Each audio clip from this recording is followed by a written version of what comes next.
За спираль тавилсан эмэгтэйчүүд маань спиральнаас болоод тархалаад байна гэдэг үг үлэмжлдэг. За спираль бол ерөөсөө дааврын нөлөө авахгүй. Спиральнаас болж одоо хүн жин нэмэх үндэслэл ер нь бол байхгүй. Хэрвээ та спиральтай мөртлөө тархалаад байх юм бол өөрийнхөө одоо хоол хөдөлгөөнд илүү анхаарах ёстой. Мөн зарим эмэгтэйчүүд маань би төмрийн харшилтай спираль тавиулвал надад таарахгүй гэд тавилж үзээгүй гэж тэгж ярьдаг. Спиральд маань төмрийн найрлага ер нь бол байдгүй. Зис алт мөнгөний найрлага бол байж болдог. Тэгэхээр зис алт мөнгө төмөр маань бүгдээрээ хэмээ өөр элементүүд учраас та төмрийн харшилтай гэдэг нь одоо зисийн харшилтай ч юм уу байх боломжгүй л дээ. Тэгэхээр нөгөө эмчтэйгээ илүү сайн зөвлөөрөө гэж хэлмээр байна.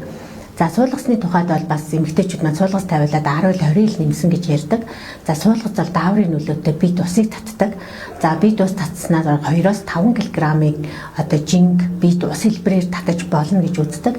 Хэрвээ та суулгастай мөртлөө энэс илүү жин нэмээд авах юм бол бас өөрийнхөө хоол хөдөлгөөнд илүү анхаараарай гэж зөвлөмөр байна. За тэгээ хэрвээ суулгац спираль сонирхож байвал мэргэжлийн эмчтэйгээ ярилцж байгаад илүү дэлгэрэнгүй мэдээлэл аваарай.